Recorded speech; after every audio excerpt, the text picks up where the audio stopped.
মামলায় গ্রেপ্তার জীবনকৃষ্ণ সাহা, সিবিআইয়ের পর ইডির হাতে গ্রেপ্তার। এবার বড়োয়া তৃণমূল বিধায়ক।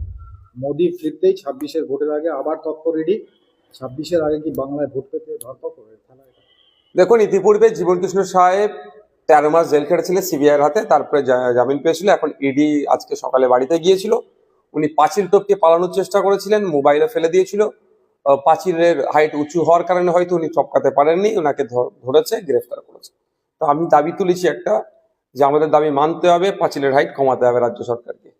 তাছাড়া এগুলো কষ্ট পাচ্ছে, কারণ দুর্নীতির টাকায় তো খেয়ে শরীর স্বাস্থ্য ভালো বানিয়ে ফেলেছে, তো কে পালাতে পারছে না, বারবার অকৃতকার্য হয়ে যাচ্ছে টপকানোর ক্ষেত্রে।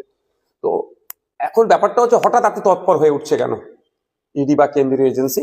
আমাদের একটা সন্দেহ হচ্ছে, নতুন করে বিজেমূলের বাইনারি তৈরি হচ্ছে না তো?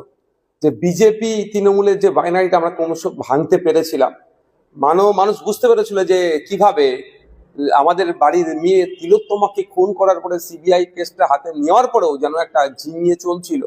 যত সময় চার্জশিট না দেওয়ার ফলে জামিন পেয়ে গেল সন্দীপ ঘোষেরা, এই সমস্ত বিষয়গুলো আমাদেরকে ভাবছিল। তো নতুন করে জীবনকৃষ্ণ সাহেবকে ধরাতে একদিকে যেমন পজিটিভ দিক, যারা দুর্নীতি করেছে দ্রুত ধরুক, সাথে সাথে আমাদের একটা, কারণ গোলপুরা গরু শ্রীগুন্দুরে মেঘ দেখলে তো একটু আতঙ্কিত হয়। তো আবার নতুন করে বাইনারি তৈরির চেষ্টা হচ্ছে না তো? আমরা চাই এই দুর্নীতির সাথে রাঘব বোয়ালগুলোকে খুঁজে বার করুক। এই চুনোপুটিগুলোকে ধরলে হবে না। এরা টাকাগুলো তুলে কোথায় পাঠাতো, কাদের কাছে টাকাগুলো দিত? এদের ক্ষমতা নেই সব টাকাটা হজম করার। যদি ক্ষমতা থাকতো সব টাকাটা হজম করার, তাহলে ওকে দিতে, ওকে অ্যারেস্ট হতে হতো না। কিন্তু যারা হজম করে নিল, যাদের কাছে টাকাটা তুলে পাঠাতো, অর্থাৎ দুর্নীতি করতো, দুর্নীতির টাকাটা পাঠাতো, তাদেরকে খুঁজে বার করা। সেই রাঘব বোয়ালগুলোকে ধরা হোক, ধরে তাদেরকে জেলের মধ্যে রাখা হোক। শিক্ষা একটা পুরো প্রজন্মকে শেষ করে দিয়েছে দুর্নীতির কারণে। আজকে উচ্চশিক্ষায় শিক্ষিত হতে মানুষের অনীহা।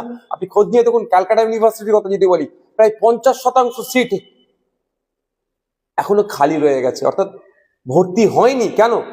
কারণটা কি? উচ্চশিক্ষায় শিক্ষিত হওয়ার যে প্রতি অনীহা, কারণ চাকরি নেই, চাকরি হলে আবার দুর্নীতি হবে। এটা বন্ধ হওয়া দরকার।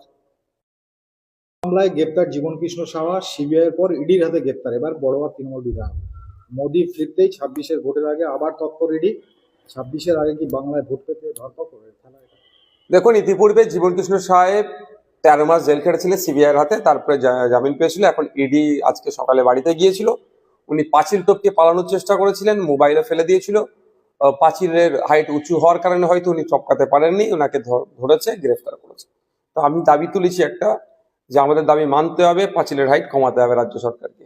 তাছাড়া এগুলো কষ্ট পাচ্ছে, কারণ দুর্নীতির টাকায় তো খেয়ে শরীর স্বাস্থ্য ভালো বানিয়ে